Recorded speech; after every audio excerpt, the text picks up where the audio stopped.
The Selfish Path to Romance. Download Chapter 1 for free at drkenner.com and at amazon.com. Ashley, you're wondering whether you should go back with a boyfriend who's undecided? Yes. Yeah, what's going on with him? Oh, long story, but to make it short, we were together 6 years. I have a daughter with him.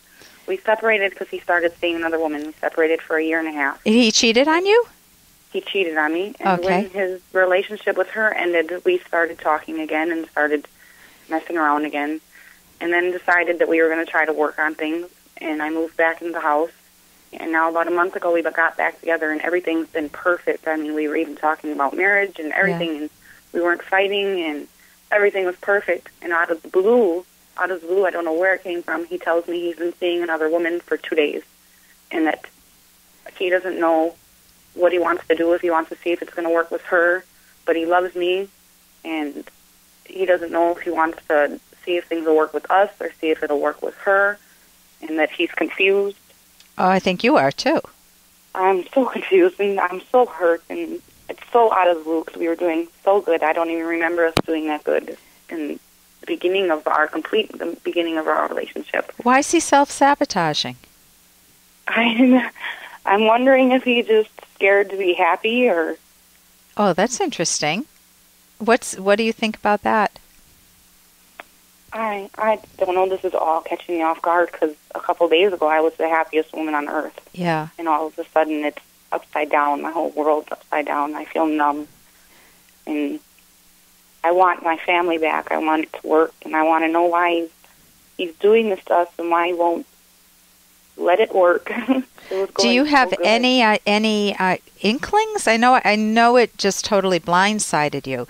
Do you, in thinking about it, do you have any inklings why he would want to ruin what sounds like getting connected again? And I mean, this is putting your daughter also on a roller coaster ride. Right. So, yeah, go ahead. I asked him why. I said, why would you do this and why would you throw us away again? And he said he doesn't know why. And I said, was it something that I did or was it something, me? And he said that there wasn't anything that I was doing wrong. He said I've been perfect for him and to him, and he's just confused and doesn't know what to do. Okay. But it seems like he's taking more to her. He doesn't, right now it seems like he doesn't want to fix us or let us keep going. He wants to see what's going on with her. But my thing is if he continues with her and then when it doesn't work out with her, he's going to come back, and I'm not going to let that happen. I'm not going to give him another chance. Okay. So I want to fix it now. I want him to wake up. I want to shake him. Okay, so I'm hearing a few things. I have a question first. Does he have trauma in his own childhood where a father kept walking out or a mother walked out suddenly? His father did leave the family, and then he wasn't close with him after that. He talks to him once in a while. So the father walked away? Yes. With another woman? No, not with another woman. Just actually the mother left him because he was somewhat abusive. So the mother left him, and then he kind of just stayed away. Okay, because sometimes people repeat similar patterns when they're in that situation, and it's obviously not a given, but if he has some trauma, that would definitely, it would be so worthwhile for him to go into therapy.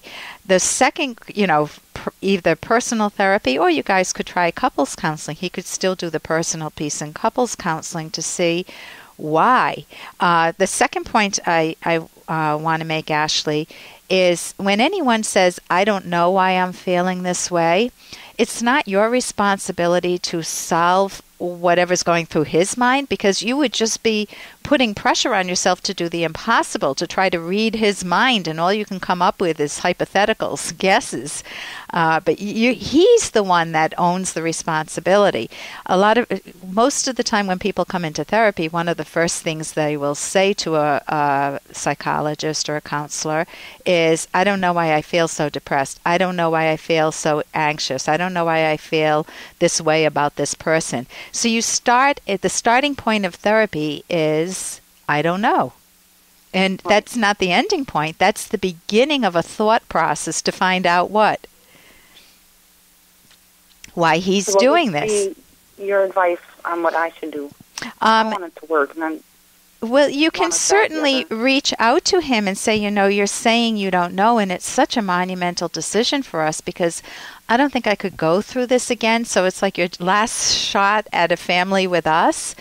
And it's something that really requires thought. And someone new coming onto the scene can always be exciting and thrilling. And, you don't have any baggage together. You don't have any arguments under your belt typically. Right. And also it's exciting. I mean, somebody new. And the question is, would he be willing to go in if you guys could, is counseling available to you? I believe so. You could go into counseling, a cheaper route to go if you have $11.43. You could go on Amazon.com. I have a book on romance, on how to love with passion and reason. And it talks about introspection, how to do the thinking required to see if you guys are a good match for one another, and if you want him too. You match on all different things: your personality, your interests, your tastes, your attitude about money, your how you feel visible with one another, how to cherish one another, because every person's unique and wants to be cherished differently. So, what site did you say that was? The book, I'm going to give you the title. It's basically self-esteem, self-valuing, The Selfish Path to Romance. Okay. And if you just go to Amazon.com and put in Ellen Kenner, Kenner, and I wrote it with a co-author, Ed Locke, you could get that book. There are excellent exercises. We take you from soup to nuts on really doing the introspective piece and finding the right partner, how to communicate, how to resolve conflict. But you can reach out to him because I'm seeing that you don't want to end it and say, listen, there's some pattern that you have because you did this once before. I really want us to work. I've never been happier than I've been right now. This is what you just told me, Ashley. And you just repeat what you said to me without a lot of anger because that will invite him to talk. And then say, this is something I know you're saying you don't know why you feel as you do. Would you be willing to do the thinking before you make any decisions? Another book I would get for yourself is After the Affair, because it's essentially an affair. I mean, you're blindsided. And if you see, that book is, you can go to my website, drkenner.com. And I have that book there, After the Affair. It's not written by me. It's Dr. Janice Abrams-Spring. But that would be another good resource so that you can understand why you feel like you're upside down, because she begins the book talking about how torturous it is to hear that someone's betrayed you, and a second time, that's got to be painful. You need a lot of support for yourself and your daughter. Give her a big hug. I don't need to tell you that, I know. But, you want to keep your head above water through all of this and really love yourself. Listen, thank you so much for the call, Ashley. Well, thank you for your time. Oh, you're very welcome. For more Dr. Kenner podcast, go to drkenner.com and please listen to this ad. Here's an excerpt from The Selfish Path to Romance, the Serious Romance Guidebook by clinical psychologist Dr. Ellen Kenner and co-author Dr. Edwin Locke, who's world famous for his theories in goal setting. How do you make yourself worthy? Genuine self-esteem comes from relying on your power to think. This means, for example, taking facts seriously even when you don't like them. Can you really afford that new car? Exerting mental effort to gain knowledge rather than drifting through life in a daze. Do you try to improve your job skills, your knowledge of the world? Thinking independently rather than blindly following others out of passivity or fear of disapproval. Do you ever pretend to agree with things that friends say, even though you strongly disagree with them? You can download Chapter 1 for free by going to drkenner.com, and you can buy The Selfish Path to Romance at Amazon.com.